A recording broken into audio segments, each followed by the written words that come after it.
एक बार एक राजा होता है। रात को सोते समय वो सपना देखता है कि उसके राज्य के बाहर एक बहुत बड़ा घना बरगद का पेड़ है।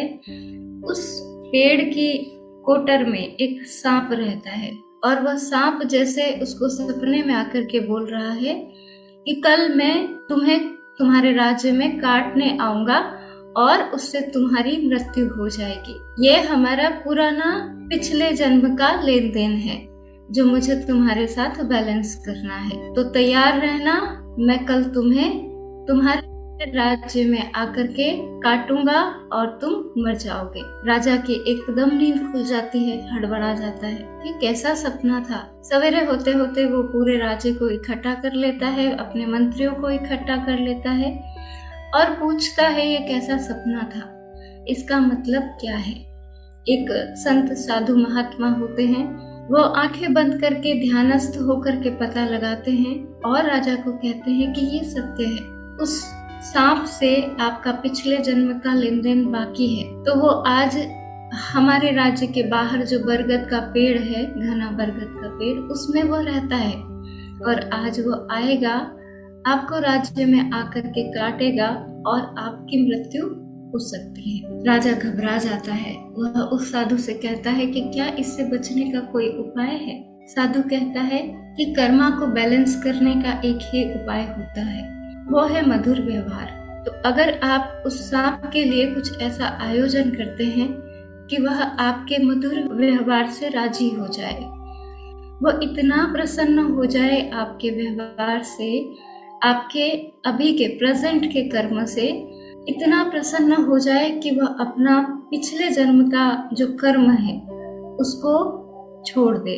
इतना प्रसन्न उसे हो जाना होगा। लेकिन आप कुछ ऐसा करें कि वो बहुत ज्यादा प्रसन्न हो जाए, तो आप इस कर्म से बच सकते हैं। तो राजा फिर उन्हीं से, साधु महात्मा से ही सलाह लेते हैं कि अच्छा इसके लिए मैं क्या कर सकता हूँ। साधु की सलाह पर अपने राज्य से सांप के उस वृक्ष तक फूल बिछा दिए जाते हैं, सुंदर खुशबुएं फैला दी जाती है और जगह जगह पर पूरे रास्ते में मीठे दूध के कटोरे रख दिए जाते हैं। समय आता है, सांप अपनी कोठरी से बाहर निकलता है और अपने राजा के महल की तरफ बढ़ने लगता है। धीरे धीरे जब वो बाहर निकलता है तो देखता है सुंदर कोमल पुष्प, सुगंध से भरा हुआ पटा हुआ मार्ग और थोड़ा सा आगे जाते ही मीठे दूध का कटोरा।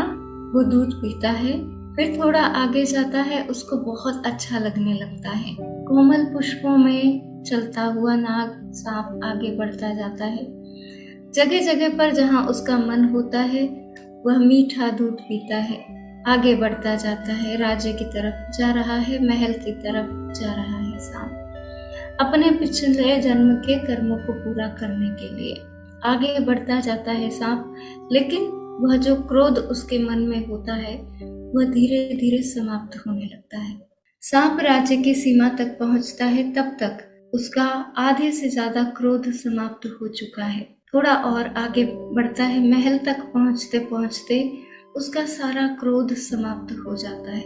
जैसे ही वो महल के अंदर प्रविष्ट होता है, उसका क्रोध प्रेम में परिवर्तित हो जाता है। वह राजा के प्रति प्रेम से भर जाता है। इतना प्यारा राजा, इतना ख्याल रखने वाला राजा, इतना सबकी सेवा करने वाला राजा, मैं इसे कैसे काट सकता हूँ। राजा के बिस्तर तक जाते जाते सांप का पूरा व्यवहार परिवर्तित हो जाता है। मैं इतने प्यारे राजा को किस बात की सजा दूं? क्या मैं इसे कर्म के लिए क्षमा नहीं कर सकता? एक मैं ही तो हूँ जो इसे इसके कर्मों के लिए क्षमा कर सकता हूँ।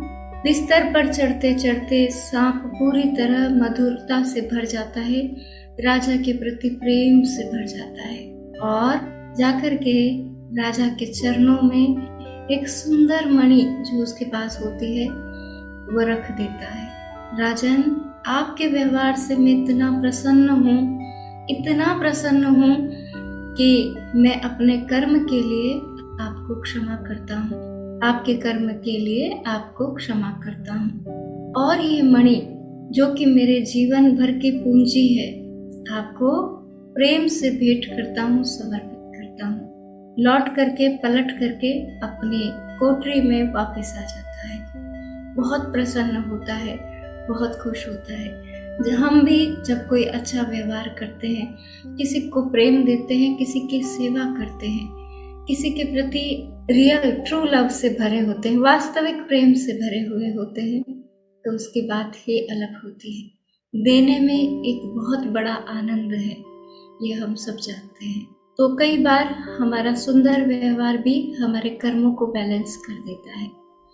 हमारा इस जन्म का व्यवहार भी हमारे पिछले जन्मों के पापों को समाप्त कर देता है। कई बार जो लोग अपने कर्म को बैलेंस कर रहे हैं, हम करके आए हैं इसलिए हमें वो मिल रहा है। जो हम देते हैं वही हमें मिलता है, तो हम करके आए हैं तो हमें मिल रहा है।